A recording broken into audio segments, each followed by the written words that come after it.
오늘은 우리 요양보호사님들께 반가운 소식을 전해드릴게요. 2010년 제1회 요양보호사 자격증 취득시험을 시작으로 2022년 41회 시험까지 자격증을 취득하신 분들이 총 157만 7,113명인 것으로 확인이 됐어요. 그런데 2022년 통계청 발표 자료에 따르면 현업에 종사하고 계신 요양보호사님들은 50만 7,473명으로 전체 자격증 취득자들 중에 3분의 2 이상인 100만 명 이상은 미취업 상태인 것으로 나타났어요. 대부분의 요양보호사님들이 이런저런 사정으로 취업을 포기하시고 장롱면허로 묵히고 계시다는 건데요. 여러 가지 이유가 있겠지만 가장 큰 이유는 힘든 일과 열악한 처우에 비해서 낮은 임금이 원인이 아닐까 싶어요. 그래서 오늘은 요양보호사님들이 하시기에 상대적으로 편하면서 보수도 괜찮은 새로운 직종이 추가됐다는 소식을 전해드리려고 준비했어요. 바로 1인 가구 병원 안심동행 서비스인데요. 하는 일부터 월급까지 모두 알려드릴 테니 끝까지 집중해주세요.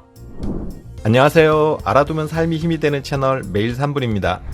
1인 가구 병원 안심 동행 서비스. 첫 번째, 어떤 서비스인가요? 대부분 고령이 되시면 이런저런 이유로 병원을 찾게 되는 경우가 많아지는데요. 어르신들의 경우 병원에 가고 접수하고 진료를 받고 또 수납을 하고 약을 처방받아 타오기까지의 과정이 보통 힘든 일이 아니에요. 가까운 동네 병원도 그럴 텐데 만약 종합병원이라도 방문하실라 치면 더욱 어려우실 텐데요. 이런 어르신들과 1인 가구 등의 어려움을 해결하기 위해서 2021년 11월부터 서울시에서 먼저 1인 가구 병원 안심 동행 서비스가 시작이 됐는데요. 채 1년이 되기 전인 2022년 10월 기준으로 누적 이용자 수가 7,855명으로 늘어났고요. 8월 이후부터는 매월 1,000명 이상이 이용하고 있으며 만족도도 상당히 높다고 해요. 저만 해도 부모님이 인천에 떨어져 계시다 보니 병원에 가실 일이 있으면 시간을 내서 모시고 다녀와야 하다 보니 짧게는 반나절, 길게는 하루가 다 가버리는 경우가 있었는데요. 이런 서비스가 시행이 된다면 상당히 도움이 되겠다 싶어요. 이렇게 서비스의 효과가 확인되면서 서울시에서만 시행되던 이 서비스가 이번에 경기도에서도 시범 사업을 실시하게 되었어요. 이번 시범 사업은 경기도 전체에서 시행하는 건 아니고요. 시범 사업에 참여한 도시는 안산, 광명, 군포, 포천이 3월부터 시범 운영에 들어가고요. 하반기부터 성남도 실시가 될 예정이에요. 이 시범 사업 결과에 따라서 경기도 전체는 물론이고 전국의 각 시도로 서비스가 확대되지 않을까 싶어요.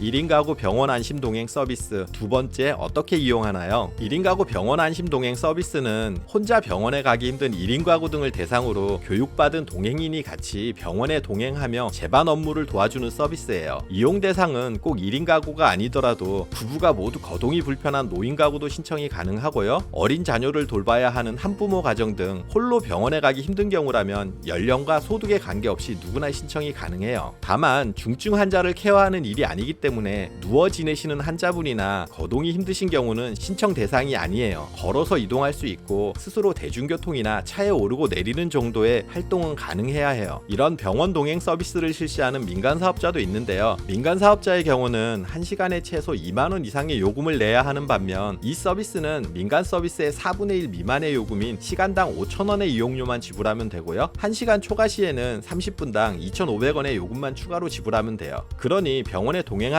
총 시간이 2시간이 걸렸다면 지불하는 금액이 1만 원으로 민간 사업자의 경우 4, 5만 원이 드는 것과 비교하면 상당히 저렴해요. 그리고 저소득 가구의 경우는 이것마저도 무료로 이용할 수 있고요. 이 서비스를 이용할 경우 차량 등 이동수단은 제공되지 않고요. 그래서 택시, 버스 등을 이용할 경우 교통비는 이용자 본인 부담이에요. 이용 시간은 평일 오전 9시부터 오후 6시까지며 병원 예약 시간에 따라 오전 9시 이전도 방문해서 동행을 해드려요. 이 서비스를 이용할 경우는 전화나 온라인으로 해당 기간에 신청하면 되는데요. 본인뿐만 아니라 가족이 대신 신청을 해도 괜찮아요.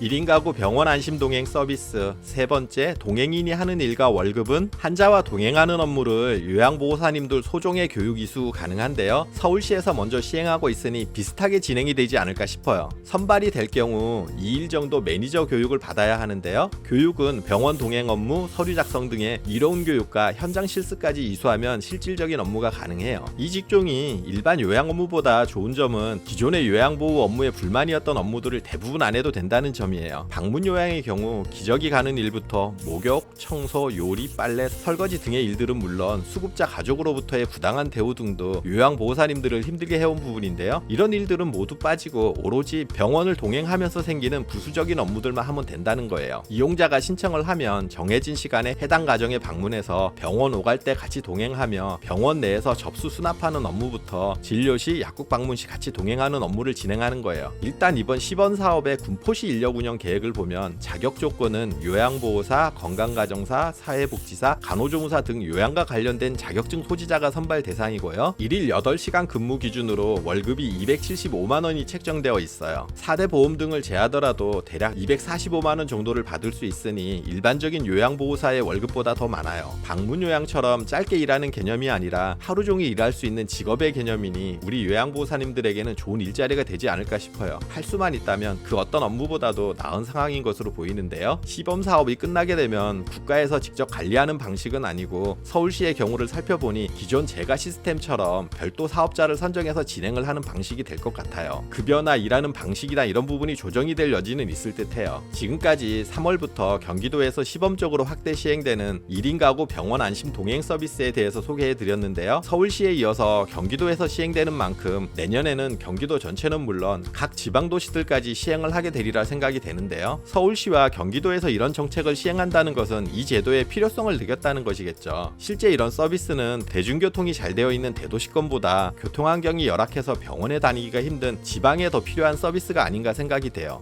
이용자들의 서비스 만족도가 상당히 높은 만큼 1, 2년 후에는 전국적으로 서비스가 확대 실시되지 않을까 기대가 되는데요. 현재 서울과 경기권 시범 시행 지역에 계신 우리 요양보호사님들은 이 서비스를 꼭 확인하시고 시범 사업이 마무리되고 본격 시행이 된다면 적극 참여해보세요. 그 외 지역에 계시더라도 이런 서비스가 있다는 것을 알고 계셔야 서비스가 확대될 때 한 발 빠르게 이해하고 참여가 가능하실 거예요. 오늘도 끝까지 시청해주셔서 감사합니다. 오늘 정보가 도움되셨다면 구독, 좋아요, 알림 설정 해주시고요. 더 유익한 영상으로 다시 찾아뵐게요. 저는 매일 3분 대표 큐레이터 송한결이었습니다. 감사합니다.